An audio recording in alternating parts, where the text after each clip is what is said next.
National highway വീതി കൂട്ടുന്നതുമായി ബന്ധപ്പെട്ട് ഭൂമി കയ്യേറിയവരെ സംരക്ഷിക്കുന്നതിന് വേണ്ടി പാവപ്പെട്ടവന്റെ വീടും നാട്ടിൽ അവശേഷിക്കുന്ന വയലുകളും നശിപ്പിച്ചുകൊണ്ട് പുതിയ ബൈപ്പാസ് എന്ന ഫോർമുലയുമായി അധികാരികൾ മുന്നോട്ട് വന്നിരിക്കുന്നു. അതിന് കൂട്ടുപിടിച്ചുകൊണ്ട് അതിന് വ്യാജ വിവരങ്ങൾ നൽകിക്കൊണ്ട് മൂന്നിയൂർ പഞ്ചായത്ത് സബ് കളക്ടർക്ക് റിപ്പോർട്ട് കൊടുക്കുകയും അതിന്റെ പകർപ്പിൽ നിന്ന് പുറത്തു വരികയും ചെയ്തിരിക്കുകയാണ്. അതിൽ എത്ര ലാഘവത്തോടെയാണ് പഞ്ചായത്ത് അധികാരികൾ വയലുകളെ പരാമർശിച്ചിരിക്കുന്നത്. കൂടുതൽ വയലുകളാണ് പോലും നഷ്ടപ്പെടുക. അനധികൃതമായി കയ്യേറിയ ഭൂമിയെ സംരക്ഷിക്കുന്നതിന് വേണ്ടി റോഡ് വരുമ്പോൾ സ്വന്തം ചെലവിൽ ഞങ്ങൾ പൊളിച്ചു നൽകാമെന്ന കരാറിൽ ബിൽഡിംഗ് പ്ലാൻ നൽകിയ പഞ്ചായത്ത് മാത്രമല്ല, അവർ വർഷങ്ങളായി മാനസികമായും മറ്റും തയ്യാറായി ഇരിക്കുന്ന സാഹചര്യം പഞ്ചായത്ത് ഒരു ചർച്ച പോലും നടത്താതെ ഇങ്ങനെ ഒരു തീരുമാനമെടുത്തതിൽ അതിശക്തമായ ഒരു ഗൂഢാലോചന ഇതിനു പിന്നിലുണ്ട്. മാത്രമല്ല, മേൽപ്പാലങ്ങൾ വരുമ്പോൾ അങ്ങനെയാണ് അവർ പരാമർശിക്കുന്നത്. മേൽപ്പാലങ്ങൾ വഴിയാണ് ബൈപ്പാസ് കടന്നു പോകുക എന്നുള്ളത്. പല സ്ഥലങ്ങളിലും മേൽപ്പാലങ്ങൾ സൃഷ്ടിച്ചുകൊണ്ടാണ് അല്ലെങ്കിൽ നിർമ്മിച്ചുകൊണ്ടാണ് ബൈപ്പാസ് കടന്നു പോകുക എന്നാണ് അധികാരികൾ അറിയിക്കുന്നത്. അവിടെ നമുക്ക് ഒരു കപടമുഖം പുറത്തു കാണിക്കേണ്ടതുണ്ട്.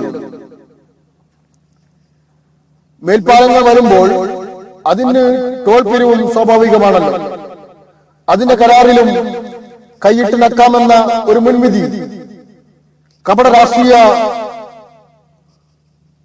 നേതാക്കന്മാർക്ക് ഉണ്ടാവാം. അത് ജനം തിരിച്ചറിയാതെ പോകുമ്പോഴാണ് ഇതുപോലുള്ള വിഷയങ്ങൾ നാട്ടിൽ നടനമാടിക്കൊണ്ടിരിക്കുന്നത്.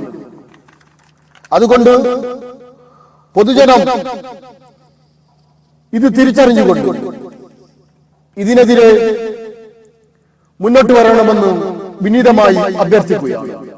നമുക്കറിയാം, നാഷണൽ ഹൈവേ അങ്ങാടികൾ വരുമ്പോൾ മാത്രം എങ്ങനെയാണ് വീതി കുറഞ്ഞു പോകുന്നത്. മറ്റുള്ള സ്ഥലങ്ങളിലെല്ലാം വീതിയും ടൗണുകൾ എത്തുന്ന സമയങ്ങളിൽ മാത്രം നാഷണൽ ഹൈവേക്ക് വീതി കുറയുകയും ചെയ്യപ്പെടുന്നത് എങ്ങനെയെന്ന് നാം പഠിക്കേണ്ടതുണ്ട്. മാത്രമല്ല, ചില സ്ഥലങ്ങളിൽ നാഷണൽ ഹൈവേയുടെ സ്ഥലങ്ങളുടെ നടുക്ക് ബിൽഡിങ്ങുകളും വീടുകളും മറ്റും നിർമ്മിക്കപ്പെട്ടത് നമുക്ക് കാണാൻ കഴിയും.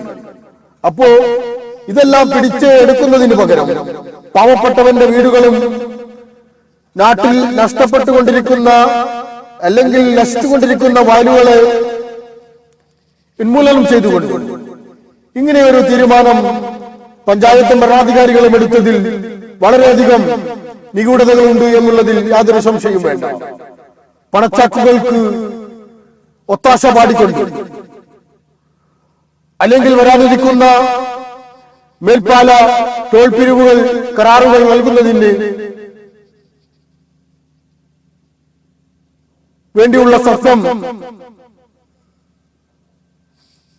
കണ്ടുകൊണ്ടാവണം അവർ ഇങ്ങനെ ഒരു തീരുമാനമെടുത്തത്. ഏതായിരുന്നാലും പൊതുജനം കഴുതകളെന്ന ആ ഒരു സങ്കല്പത്തിൽ നിന്നും മാറിക്കൊണ്ട് കപട രാഷ്ട്രീയക്കാർക്കെതിരെ അതിശക്തമായി എതിർത്തുകൊണ്ട് മുന്നോട്ട് വരണം.